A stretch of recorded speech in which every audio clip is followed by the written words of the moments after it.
दोस्तों, सब्सक्राइब करें मेरे चैनल द हॉरिफाइंग टेल्स को और बेल आइकन दबाना ना भूलें, क्योंकि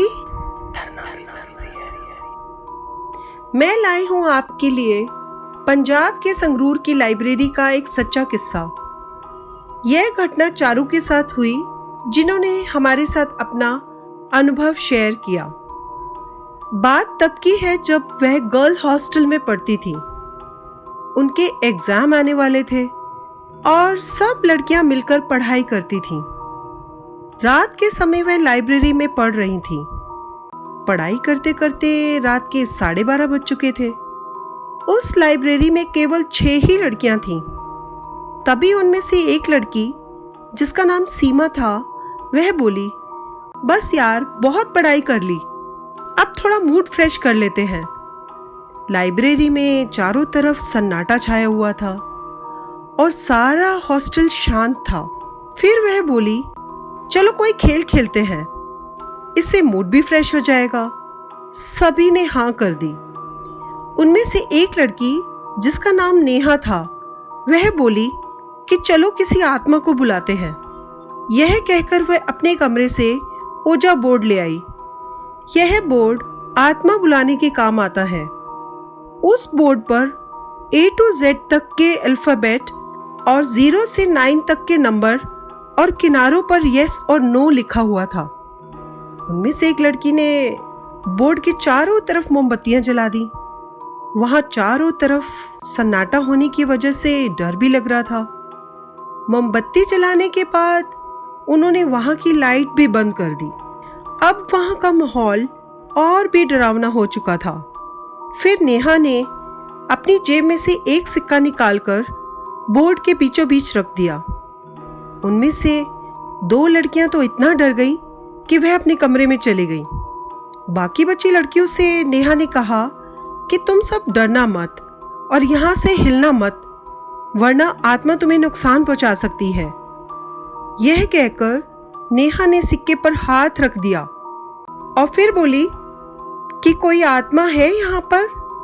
उसने फिर से बोला, कोई आत्मा है यहाँ पर जिससे हम बात कर सकें।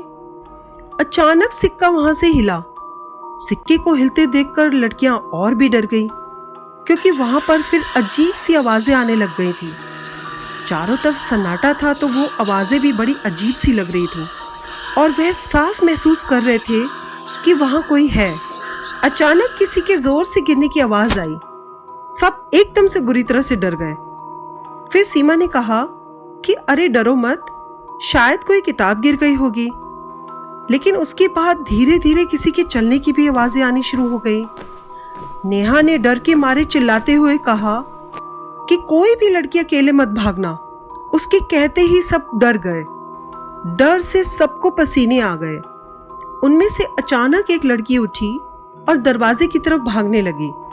उसको देखकर बाकी की सारी लड़कियां भी भागने लगीं, क्योंकि वहां बहुत ज्यादा किसी के जोर जोर से सांस लेने की आवाजें आ रही थी, जो बेहद भयानक सी लग रही थी।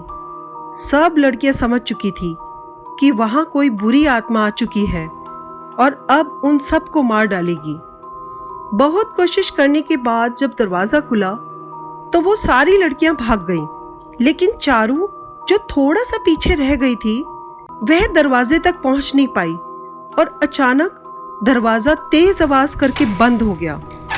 वह बहुत बुरी तरह से डर गई और जोर जोर से मदद के लिए चिल्लाने लगी। दरवाजा बुरी तरह से बंद हो चुका था। बहुत कोशिश करने के बाद भी वह खुल नहीं पा रहा था। चारू अपनी मदद के लिए चिल्लाने लगी।